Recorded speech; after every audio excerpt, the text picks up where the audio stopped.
Yeah, that's addicting.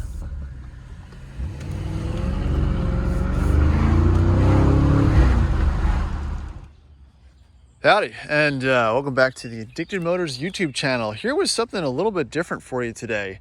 This is a little bit of an oddball. This is a acquaintance of mine's brand new 2021 Audi SQ7. And this is an absolute monster of a car. I just got finished driving it for the first time. I don't know much about it. So we're gonna jump into this from a pretty uneducated standpoint, as if someone would, go to the dealer, check it out, and you're just getting the spiel from the sales guy. Not a whole lot of content on these cars, but I think it's in a very competitive class, and it's probably something that a lot of people are interested in. And yeah, we're gonna do a quick walk around and test drive and tell you what I think about it. All right, so right off the bat, this thing looks mean. It's incredibly understated. I mean, the regular Q7s don't really do anything for me visually or looks wise, but the S package I think really kind of spices it up. The quad mufflers on the back, whether they're functional or not, I mean there is exhaust pipes back there, really kind of set it off and gives it that mean kind of German saloon car look that Audi and Mercedes and BMW have been doing for a while. But Audi really nails it as far as this little strip down here. This one has a tow package, which is great. Stats, again, total sleeper, 4-liter twin turbo V8 found in most German performance sedans, various different models all across the Audi range. I mean, everyone's got a twin turbo 4-liter these days, and this is Audi's variant of it. Makes about 500 horsepower, 530 foot-pounds of torque, all-wheel drive. I believe it's a 7 or 8-speed transmission, and it rips. But this S package, I think it's a very good looking package. They have the brushed chrome mirrors like most Audi S cars have been doing for a very long time. It's kind of the brushed chrome front fascia. And, I think this is an off black. I'm not really have it in the best light or anything like that. But, the car is big, but I think the way that it's designed, the way that the chrome is, it really kind of shrinks the features of it to kind of make it look a little more compact. Let's see, this one does not have a roof rack or anything like that. A little overhang spoiler, but it's a nice tidy package, and it is absolutely fast. I can see why people buy these. I would, again, like I said before, I don't think I'd mess with the regular one after driving this. It really kind of changes the game with the S package and the additional horsepower. So we're gonna go ahead and pop the hood, which is probably something that no new Audi owner has ever done. I should mention this car is a lease. Now, that is the exact way, I don't even know where the hood release is on this. It's plastic. Oh, that's definitely gonna break. Wow, that is a pretty engine bay. Again, I don't mess around. This car's 800 miles on it. It's basically brand new. So this is not something that I'm super familiar with or anything like that as far as reviewing and looking at the engine bays of newer cars. But it's a great looking package. I mean, the engine cover looks sporty, looks cool. The engine, obviously, it sits pretty far up, like most Audis have done for a long time. But like I was saying before, this is a lease, and this is the way that you want to do this. If you can get a good lease deal on these, this is what Audi wants you to do, and this is what you should do if you're planning to stick around and, have one of these. Audis don't have the best reliability rating, but again, the people that buy these usually have means and, maintenance costs or anything. It's a new car. You're not going to have a whole lot of maintenance costs. But it's the little things that kind of go wrong on these that you have to be worried about. One, depreciation. It's incredible. These things take an incredible depreciation hit. We're in a crazy market right now, so people don't really, everything's on the upside. New cars are not on the lot, blah, blah, blah. So people aren't thinking about depreciation, but this thing will depreciate like a rock. And two, modern Audis, coming from people I know at the dealership that work there, they've got issues. And some of them lie in odd things like heater cords and dash out repairs and ECM and ECU issues and whatnot. But, let's skip all that. It's a lease. Who cares? This is exactly what this is. This is a fast, pretty appliance, and that's exactly, the purpose of it.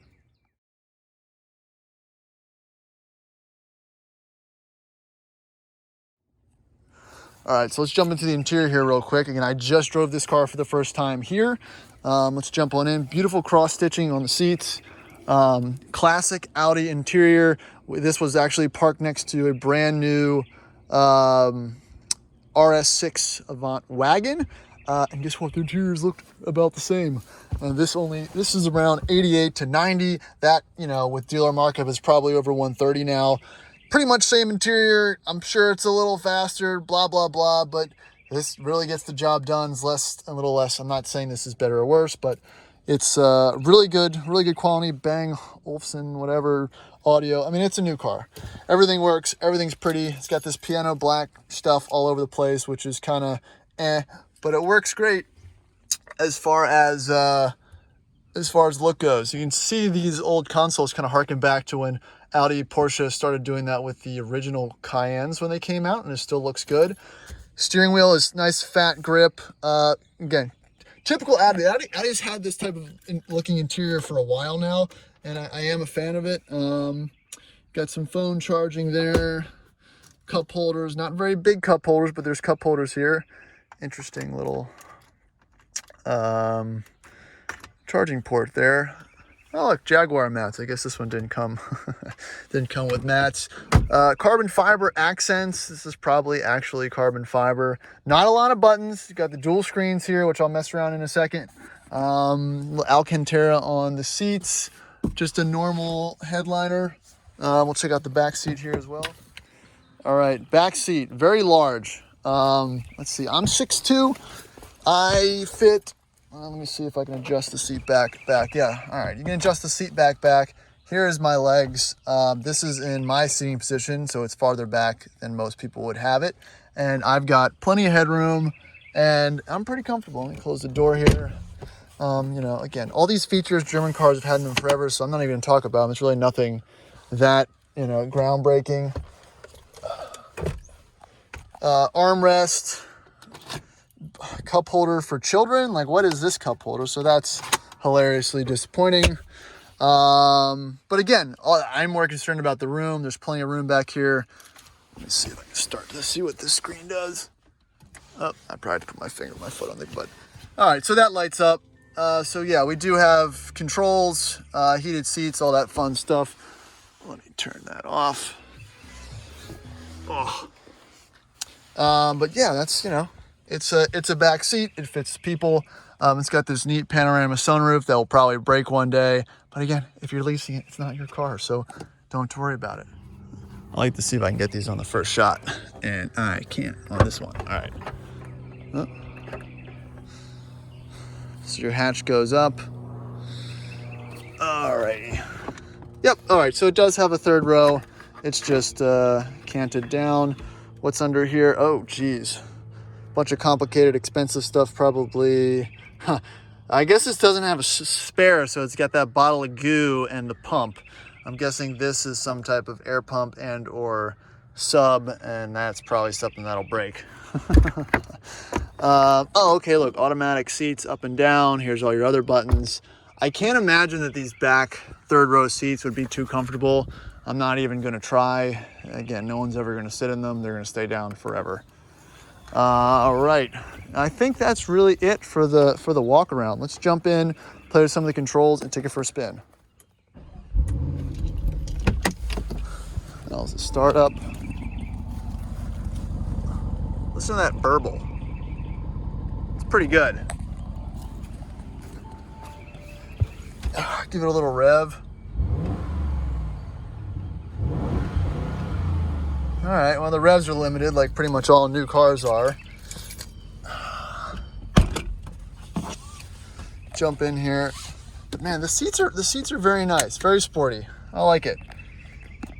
Lots of features and buttons. I have no idea how any of this works, but I do know the drive select button's here, and it's in dynamic mode, which is really all that matters. Again, you can fine tune all your personal stuff for a while, but let's see. So the other thing that's interesting is the feedback from the touchscreen buttons. it actually there's a little bit of a blip or a vibration when you touch the screen. That's probably back from customer feedback for not liking just a pure touchscreen. But the screen looks very good. Obviously, there's issues with fingerprints and whatnot, but it looks, you know, very standard. There's your home screen. Let's go to the vehicle settings, see what it shows. Vehicle data, Audi Drive Select, dynamic, auto, comfort, off-road, blah, blah, blah. I don't think these have a low-range transfer case, probably a higher ratio, just like the Macan, but it probably has some off-road bits and bobs. Yeah, all right, well, that's really it for what I care about the interior. You've got a great gauge layout, not great MPG, but I've just kind of been flooring it around because that's what you do in a 500 horsepower super SUV. What else? A little boost gauge. Yeah, let's take it for a spinny poo.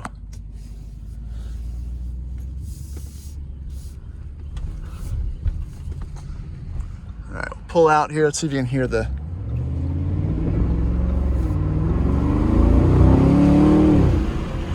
man. It's up and scoots. Heavy car, 5,200 pounds. Again, super quiet. Drives like a, you know, brand new kind of heavy SUV thing. The brakes are, I'll call it linear. They're not too grabby, which is nice. The exhaust has a great mean tone. I think, you know, between these and the Macans and the Cayennes and whatnot, they really do add something with the S package to kind of boost your exhaust tone. It's not a V6, it is a V8, and guess what? It sounds like it. So let's give it a nice little boot, going through some twisties here and see what it sounds like.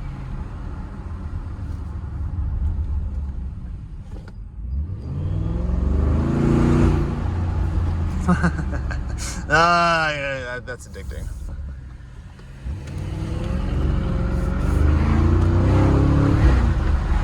All right, the other thing I didn't mention, 0 to 60, 3.7 seconds.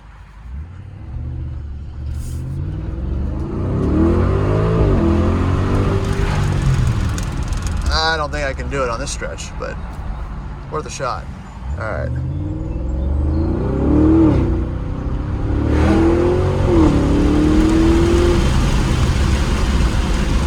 So it definitely gets out of its own way. Let's see what it does in the twisties. Again, it does feel heavy. It does not drive heavy. You know, some could say it's a little mini Urus, but you know.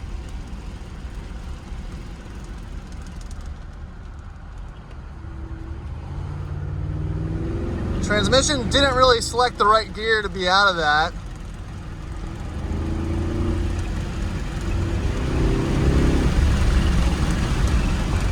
Brakes do their job, not too squirrely. But, you know, you buy this so you can hustle if you have to, and if you don't want to hustle.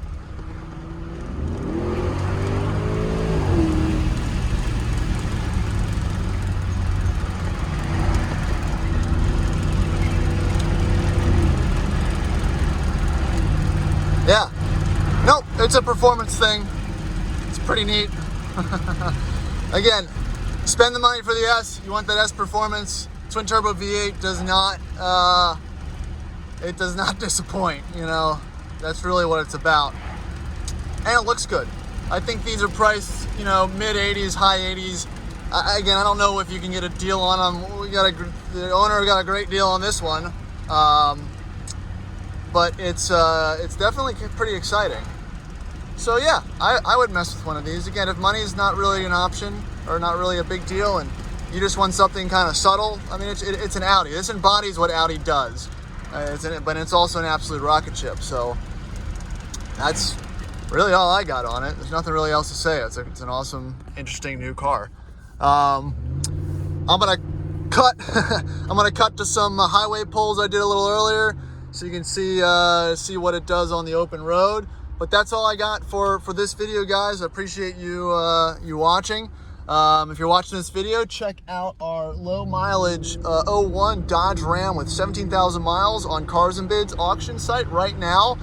It's currently at $7,000. It's a no reserve sale and should get pretty interesting. So If you like what you see on the channel, please subscribe, like, comment, blah, blah, blah. I put out a lot of interesting content, all types of different cars and whatnot. So please check it out. And I want to cut to the highway stuff now. And thanks. 2021 Audi SQ7 little merge.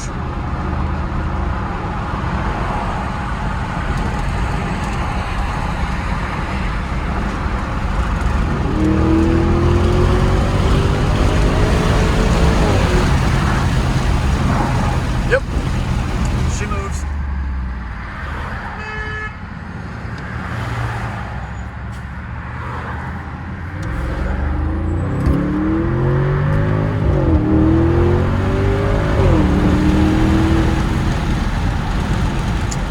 Woo! To that downshift.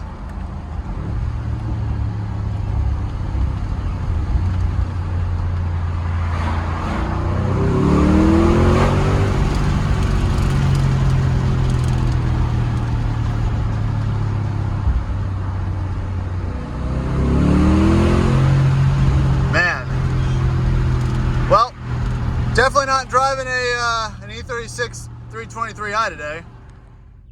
Oh yeah, another interesting feature. Again, I skipped a lot of things when you're doing these, but when you put it in park, it kind of puts it into battery mode. I think this thing has a mild hybrid or something on it. I didn't really do the research to figure out what it was, but it does kind of, when you put it in park, it shuts down some of the systems, and I couldn't even tell the car was on.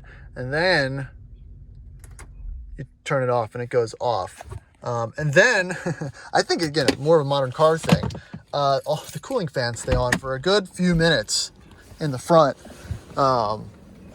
afterward, because obviously this thing creates more heat than the freaking sun. So, yeah.